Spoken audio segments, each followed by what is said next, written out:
Assalamu alaykum aziz adamlar. Bugünün tazelikleri bilen men rahmetullah Rasuli Almas televizyonunda.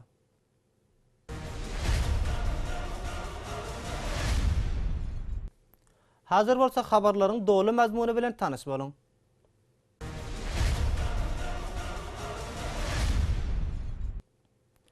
NATO'nun baş katibi duydurup, eğer de Afganistan hükümeti yakın fırsatda Amerika bilen Afganistan arasındaki hofsuzluk şartnamasına gol çekmese, öz ordusunun mali bölümünde şayet yağdaysız bolsa.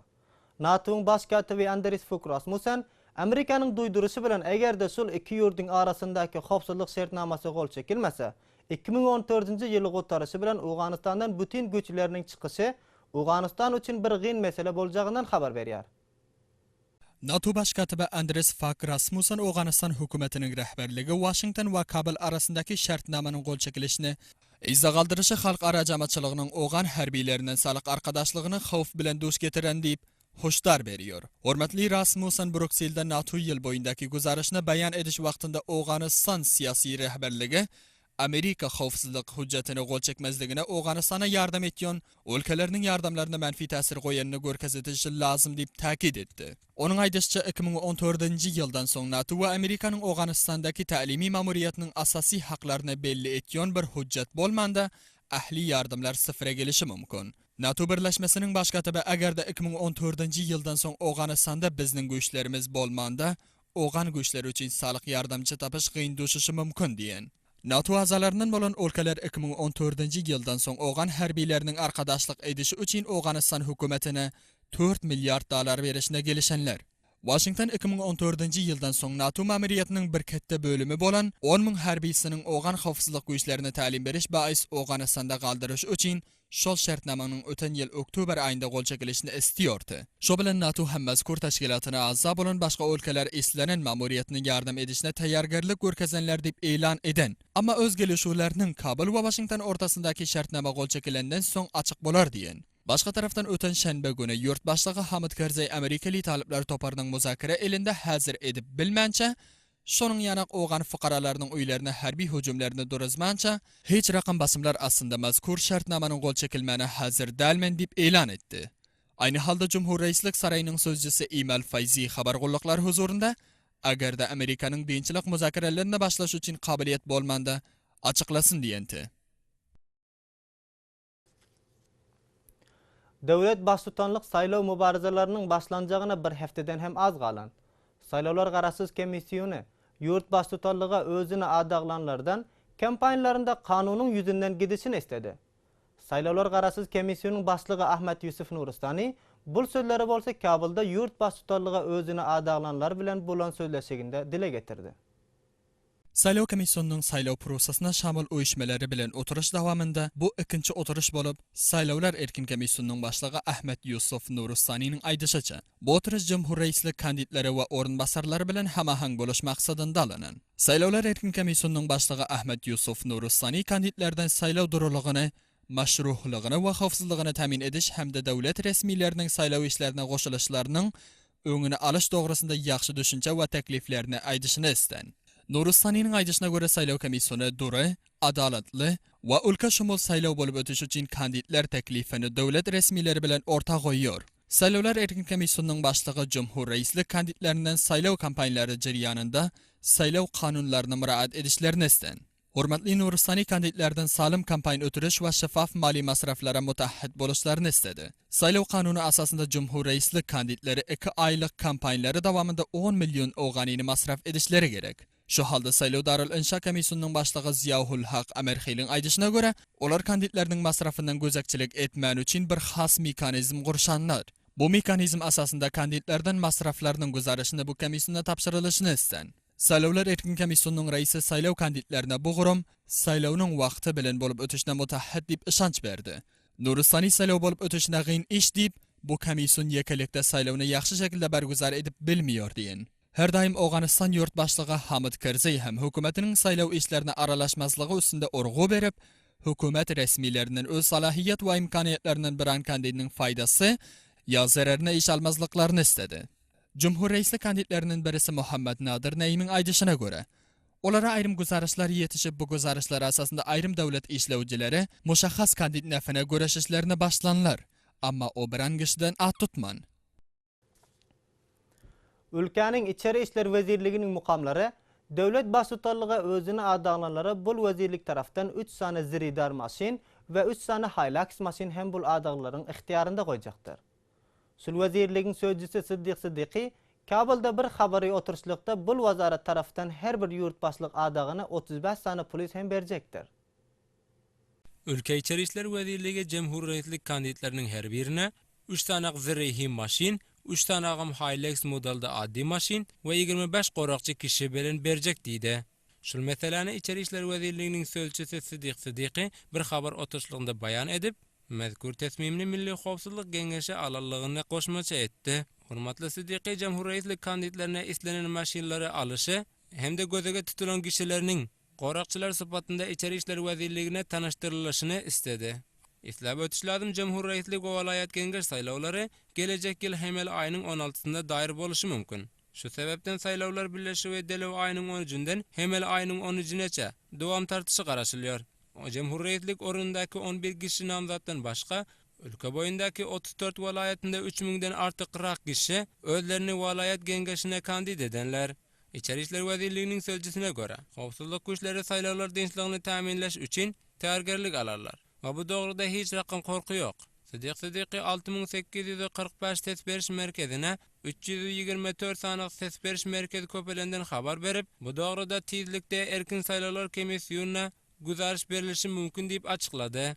Jeddi aýynyň 24-nde howpsuzlyk üçmeleri tarapyndan ira bolan güzariş gelişiçe 414 sanyk ses beriş merkeziniň dinçligi tämin bolmaýar. İçeri İşler Wezirliginiň sözçüsi sözleriniň dowamında kandidatlardan saýlawlar kampaniýalarynyň başlanışyndan 48 saat öň bu dogruda dinçlik çara tedbirler alınışı üçin howpsuzlyk idaralara bilgi berişini soradylar. Amerika bilen Pakistan uly mukamlary bul iki ýurdyň arasyndaky stratejiki birinji sözleşiklerini başladylar. Amerikanyň Daşary işler weziri John Kerry, Washingtonda Pakistanyň Daşary işler weziriniň müşawiri Sertaç Aziz bilen duşuşdy. Amerika bilen Pakistan arasyndaky stratejiki sözleşikleri 2010-njy ýylda Osama bin Laden'in öleninden soň 2011-nji ýylda bul iki ýurdyň rabatlary harap bolan. Amerikanyň Daşary işler weziri John Kerry, Pakistan ýurdy özüne iqtisady gynçylyklardan çykaryp biljek tawany barlygyny dile getirdi. Ve Sertaç Aziz hem bul iki ýurdyň stratejik rabatlaryny täkitleýär. Balx welaýatynyň El Geňeş Şurasynyň mukamlary bul welaýatyň näçe uluswarlyklarynda göze görünerli projelerin işleneninden söz açýar. Balx welaýat El Geňeş Şurasynyň agzasy bolan Abdurreşid Duran, bul welaýatda ýollara daş dökülişi, barq transfermerleri nesip edişi we başga da käbir göze görünerli işleriň sura tapanyndan habar berýär. Balx welaýat El Geňeşiniň mukamlaryna göre öten näçe ýyl dowamında Balx uluswarlyklarynda göze görünerli işler becerilen. Balx El Geňeşiniň uzwy Abdurreşid Duran, Amu Derýanyň bozan ýerlerini gaýtadan guruluşy, Keldar uluswarlygynda ahli ýerlerde daş dökülişi we Surdepe uluswarlygynda hem köprak islaglaryň ýollaryna daş dökülişi şol işler jümlesinden diýen hormatly Dawranyň köpeldirişiçe Surdepe uluswarlygyna bark getiriş şebekesi hem gözegine alınıp ýakyn gelecekde onuň ameli işi başlanjak. Bizler wazir sabla duşup oturup şurada barqararsanlyk bolmaklygyna şurada faysal etdik, fawqulada işte halas etdik. Awwal şu faysalaň ýüzünden 3 ay 5 nefer inženýer gelip umumyň Mazar Şerifden ta Daltabatdan şurada barınça serwiýaty boldy. İnşallah mana gelýän duşanba güni yana bir grup ayat gelecek. Bakmanday barmal jaýlaryny şordepanyň serwi etmeli. Umuman şabakatlary, umuman serwi bolmaly. İnşallah şol irtibat ulusal şordepa wakallary işleri peş. Hurmatly Dawran sözleriniň dowamında uluswarlyklardaky köpräk halkyň umda gynçylyklaryna yetilen diýdi. Amma köpeldirip başga 19 amma faýda ýetirýän proje hem bu welaýatyň uluswarlyklarynda iş astynda bolup, ulussul projelerden ýaxşy şekilde iş alýarlar diýen.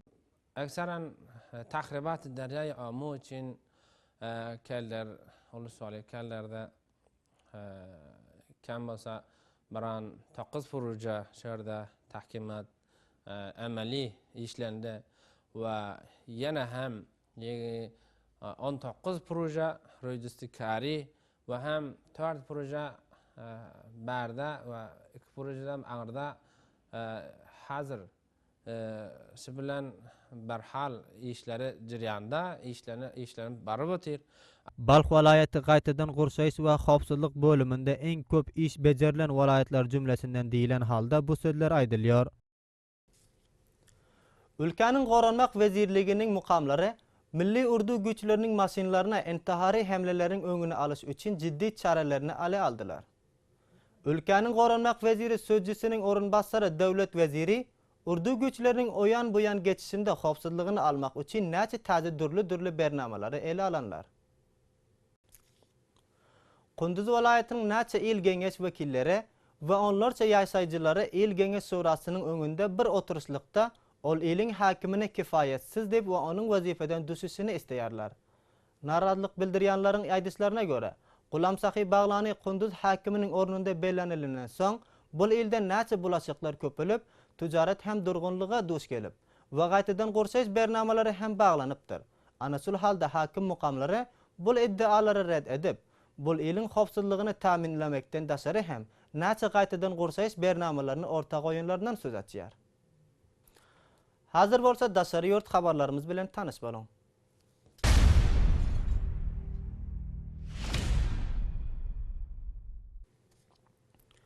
Fransiyaning davlat boshlig'i Fransiya va Holand Türkiye devleti Avrupa Birliği'nin a'zoligini almak için Fransa'nın bütün halkı bir ulu ses berishdan so'ng tasmimini alacaktır. Bu so'zlari bo'lsa hurmatli Holand Ankara'da bayon etdi. Ol bo'lsa Fransa'nın birinci rahbaridir ki 22 yıldan beri Türkiye'den ziyaret etiyar. Hurmatli Holand, eğer Türkiye Avrupa Birliği'ne şamil olmak için 35 faslılık islahatı tekmil etse, Türkiye bo'lsa yatlanan fasldan 14 sanısını dolduran. Fransa'nın halkı bütün ses berishdan so'ng bu yurdun şamil olması barasını tasmim alacaktır.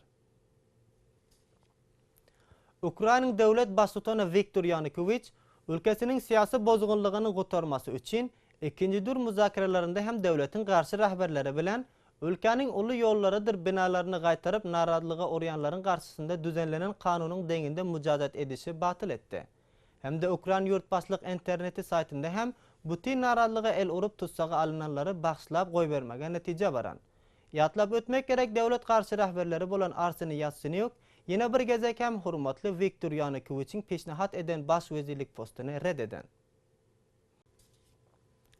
Mısır'ın artishinin e'lon edishine göre General Abdülfettah al-Sisi gelecek devlet başlig'ligining adog'i bo'lacaktır. Vaqtlayınca bo'lan devlet başlig'i Adli Mansur'un aytishiga göre bir necha bütün halkın ses berishinden so'ng yurt boshliq saylovi parlament saylovidan so'ng o'rtaq o'lacaktır. Ehtimoli var bu saylov 6 ayın içinde bo'lib geçecek. Hurmatli al-Sisi geçen yıl necha yashayjilarning deholatidan so'ng islomchilar davlatining suqut edishine sebep bo'ldi. Mehriban ildoshlar, bugungi sizning diqqatingizga ho'dirlan xabarlarimiz shulardan iboratdir. Uni sizlar dinlaganingizdan minnatdor. Xo'sh sog' bo'ling.